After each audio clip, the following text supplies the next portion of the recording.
Okay, I will put you on hold. Mike will be with you in just a few seconds. Thank you. Hang Off Highway 16. Just look for the free terracotta peach. Here it is, Mark. We got a text clearly from unnamed source. My family loves green bean casserole. They're delusional. Well, and maybe it's not the same green bean casserole. Maybe it's not your grandma's green bean casserole. You would be hard-pressed to find, except for my mom, who would do it, but you'd be hard-pressed to find green bean casserole made with a can of any kind of soup. Green beans, fried onions, can of cream of mushroom soup, not at my house. I wonder what Chef George Duran would do with a classic green bean casserole. Chef, clearly it is not a real popular dish in our studio, but there's got to be a way to make green bean casserole into something exciting. Any ideas? Absolutely. First of all, you want to have the right toppings. It's all about the toppings, always. And I obviously love to use French's crispy fried onions. They're the classic topping for it.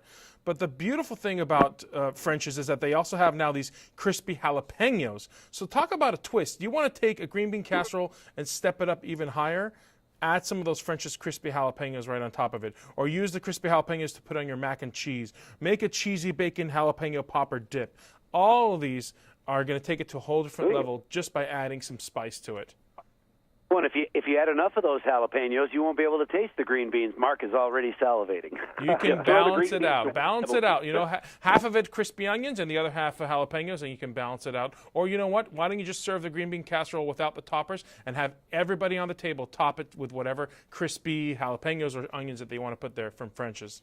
Yeah, you'd need a lot of those French's jalapeno toppers at my house if the green bean casserole and a can of cream of mushroom soup. Yikes.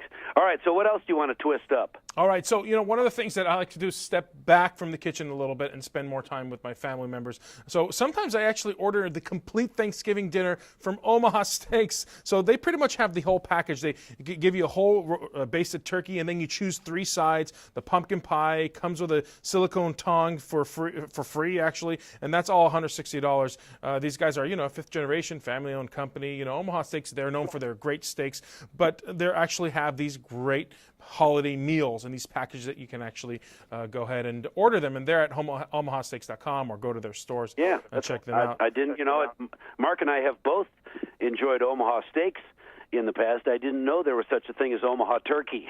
Yeah, you bet.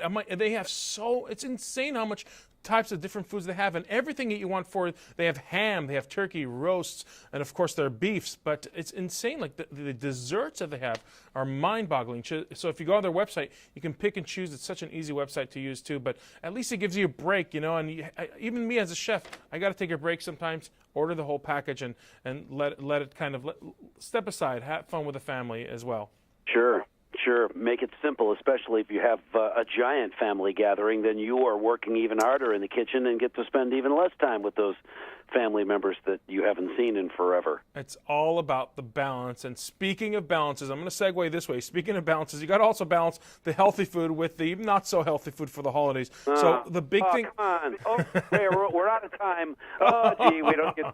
I'm sorry, we can't talk about healthy food. It's Thanksgiving. No, but let me tell you something. This is healthy food that doesn't taste healthy. That's the beauty of it. The big thing now is air frying. Have you heard of this? There are air frying ovens out there, and Cuisinart has a fantastic air fryer toaster oven. So what it does is it pumps this hot air inside of this small little oven, and you're able to actually get fried food that isn't fried in there. So you can put French fries in there, and it tastes like they're crispy fried French fries. You can put wings in there, and the fat that is in the skin of the wings, well, that just melts away, and you get a crispy wing with half the fat, pretty much, of anything you put in there, because you're not using any oil to air fry things. So, as I said, you can have still the flavor of something that tastes like it's fried, but you still have a healthy component because you're not really deep frying. How is that the air fryer different than, say, a convection oven that uses hot air? That's a great question. So they have different heating elements inside of it, and they have these super fans that are even stronger than your average convection. And there's like all this like circuitry that I'm not familiar with because I'm not an engineer, but I am amazed that you can put this basket inside of this small little oven, turn it on, pop it in there, and literally in minutes, in like 15 to 20 minutes, you get these incredible crispy wings. And then you can put any sauce you want on top of it. And I am floored by the quality of the wings that you get there. And it's just like having it deep fried. Sorry, family, I couldn't afford a full-size turkey, so I bought a giant bag of turkey wings. Yeah, you can do that too. Why not? Hey, I'm all about the wings. The wings and the neck, by the way. The neck is for me. I love it. Do you? What do you do with the neck? I just eat it. That's it. It's it's such dark meat, and you pull it off. It's very tender. There's something about the neck that I love, and my mother always knew to save the neck for me. Of course, my brother and my sister would just gag thinking about it, but I'm like, no, it's really tender. There's a lot of meat in there, a lot of flavor in the neck. I hesitate to say it out loud because I know there are a number of people listening right now that have had my turkey gravy, but I've used the neck in the giblets and the other parts of the turkey to make gravy. The best. I never considered just eating it. That adds so much flavor too. Like I said, those are the flavorful parts of the turkey, and that's why you make the gravy with it, so it really adds tons of flavor. By the way, what do you do with your leftovers? I would just eat them. Yeah, you got to be have a little more fun with it. I have a great idea, by the way. All right, so I take these slider buns, like sweet slider buns, and of course I'm working with cobblestone bread, and they have these sweet party rolls. So what I like to do is I take anything that is left over, from the turkey to the cranberry relish to the stuffing to any of the maple glazed yams, sweet yams or sweet potatoes, and I stuff it in these sliders, and I have a slider party the next day. A slider party, that's it. Sure. So you put the entire dinner on a bun. On a bun. And cobblestone bread has these sweet party rolls. They're sweet, they're mild, they're very flavorful, they're kind of fluffy. And you take a bite into it. You can add a little bit of mayo in there or any condiment that you want in there too. And I'm telling you, it's like a whole different meal, but you have tons of it left over. And it's really great twist on how to serve Thanksgiving leftovers. Well, and is that meal that we just described, the leftovers, is that what you and your family eat for the late football game on Thanksgiving Day? Exactly. Because there aren't a lot of leftovers. By Saturday, at my house, there aren't a lot of Thanksgiving leftovers unless somebody brought green bean casserole. Well, what's interesting is that I triple my recipe. No matter how many people I have, I overmake it.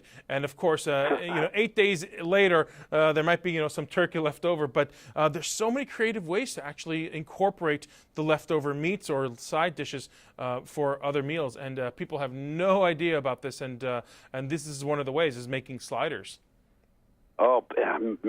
Thanks for joining us today, Chef George. We do appreciate it. Thank you so much. Have a great day now. Thank you.